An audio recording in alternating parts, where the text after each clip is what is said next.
International টি20ৰ পৰা অৱসৰলৈ কি হ'ল, কিন্তু যিটো কাম আজি ৰোহিত শৰ্মাই কৰিব পাৰে সেইটো কাম কৰিবলৈ বৰ্তমান যিখিনি ইণ্টাৰনেশ্যনেল খেলি আছে তেওঁলোকে কিন্তু ভাবিব লাগিব দুবাৰ। চ' ৰোহিত শৰ্মা বৰ্তমান 38 আৰু 38 বয়সত যিটো ইনিংছ কালি তেওঁ খেলি পেলাইতো মই দেখিতো অবাক হৈ গ'লোঁ যে 38 এজত আৰু যিটো ফিল্ডিং কৰিছে ৱাও। চ' একচুৱেলি কি হ'ল, এইবাৰ IPLখন কি হৈছে নাজানো, 200 স্ক'ৰ যদি আপুনি কৰিছে তেনেহ'লে কিন্তু তথাপিও আপোনাৰ বিপদ অনিবাৰ্য। 201 ৰানৰ স্ক'ৰ SIC কৰাৰ পিছত ধুনীয়াকৈ RCBয়ে অতিক্ৰম কৰি গ'ল 26টা বল থকা অৱস্থা, আৰু কালি 221 ৰানৰ টাৰ্গেট মুম্বাই ইণ্ডিয়ানছে 19 অভাৰত কভাৰ কৰি ল'লে। চ' এয়াই মুম্বাই ইণ্ডিয়ানছ আৰু 12 বছৰ মূৰত নতুন এটা 14 বছৰ মূৰত নতুন এটা ৰেকৰ্ড গঢ়িলে মুম্বাই ইণ্ডিয়ানছে প্ৰথমখন মেচত জিকি পেলাই। চ' সঁচাই কালি খেলখন চাই এনেকুৱা অনুভৱ হ'ল যেন আজি বৰ্তমান সময়ত টি20 মেচসমূহ ক'লৈ গৈ আছে। 200 ৰান যদি আপুনি সংগ্ৰহ কৰিছে, এটা টিমে সংগ্ৰহ কৰিছে, তেনেহ'লে কিন্তু আগতে 200 ৰান সংগ্ৰহ কৰাৰ পিছত নিশ্চিন্ত হৈ থাকক যে এইখন মেচ ইজি জিকিব, কিন্তু বৰ্তমান সময়ত 200 ৰান সংগ্ৰহ কৰাৰ পিছতো আপুনি ক'ব নোৱাৰে এইখন মেচ জিকিব বুলি। কাৰণ কিয়নো এনেকুৱা বেটিং হৈছে বৰ্তমান যিটো সময়ত 250 300 ইজিলি হৈ যায়, আৰু এইবাৰ IPLত 300 যে হ'ব সেইটো 100% খাটাং। চ' এতিয়া আহক কালিখন মেচত 221 ৰানৰ টাৰ্গেট সন্মুখত লৈ মুম্বাই ইণ্ডিয়ানছে যেতিয়া বেটিং কৰিবলৈ আহিছিলে কোনেও ভবা নাছিলে যে কালি দিনটোত মুম্বাই ইণ্ডিয়ানছে অনায়াসে খেলখনত জয়লাভ কৰিব, কিন্তু সেয়া সম্ভৱ হৈ উঠিল দুজন অম্পায়াৰ ৰোহিত শৰ্মা আৰু ৰিকল্টনৰ কাৰণে।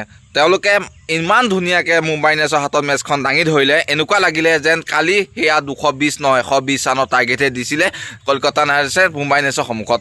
আৰু কালি যদিও বা বেটিং পিচ আছিলে গোটেই ৱাংখেৰে মেচখন, তথাপিও কিন্তু ৰোহিত শৰ্মাৰ বেটিং চাই সঁচাই আপ্লুত হৈ গ'লোঁ। সঁচাই বহুত এটা ধুনীয়া খেলিছে। 38 বছৰ এজত সেইকেইটা 6 যিকেইটা 4 মাৰিছে, যিকেইটা 6 মাৰিছে, এজন প্ৰপাৰ বৰ্তমান ইণ্টাৰনেশ্যনেল ক্ৰিকেটাৰৰ কাৰণে মৰাটো প্ৰায় অসম্ভৱ কথা, যাৰ কাৰণে এজন লেজেণ্ডৰ হাইট ধৰা হয় ৰোহিত শৰ্মা আৰু বিৰাট কোহলীক। সঁচাকৈ বেলেগ এটা ইনিংছ খেলি থৈ গ'ল কালি খেলখনত। আৰু মই সেইকেইটা লগক বিচাৰি ফুৰিছোঁ, সেইকেইটা ইনষ্টাগ্ৰাম ভৱিষ্যতবাণীক বিচাৰি ফুৰিছোঁ যিসকলে কৈছিলে যে কালি খেলখনত মুম্বাই ইণ্ডিয়ানছ হাৰিব, কলকাতা নাইট ৰাইডাৰ্ছ জিকিব, কাৰণ এতিয়ালৈকে মুম্বাই ইণ্ডিয়ানছে 14টা ছিজনত তেওঁলোকে প্ৰথমখন মেচ হাৰি আছে। সেইকেইটা মই লগৰ আৰু সেইকেইটা ইনষ্টাগ্ৰাম ভৱিষ্যতবাণী বাবাক বিচাৰি ফুৰিছোঁ যিকেইটাই এই কথাটো কৈ আছিলে। আৰু দুটা মানে কৈ আছিলে কালি ৰোহিত শৰ্মাই 30 তলত ৰান কৰিব। চ' তোমালোকৰ ভৱিষ্যতবাণী মই চাব বৰ্তমান খোজোঁ। তোমালোকেতো কালি ভৱিষ্যতবাণী কৰিলা, আজি চাব খোজোঁ তোমালোকৰ ভৱিষ্যতবাণী কেনেকৈ খণ্ডন হ'ল। আৰু কালি আপোনালোকে ৰোহিত শৰ্মাৰ ফিল্ডিং চালেনে? যদিবা এটা কেচ মিছ হৈছে, বাকী ফিল্ডিংটো তেওঁলোকৰ বাকী ৰোহিত শৰ্মাৰ ফিল্ডিং আপোনালোকে চালেনে?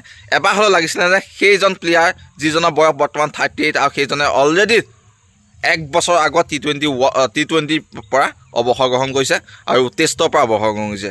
এবাৰ হ'লেও মই কৈছোঁ আপোনাৰ লগা নাছিলে। ইমান ফিটনেছ ৱাও ক'ব লাগিব।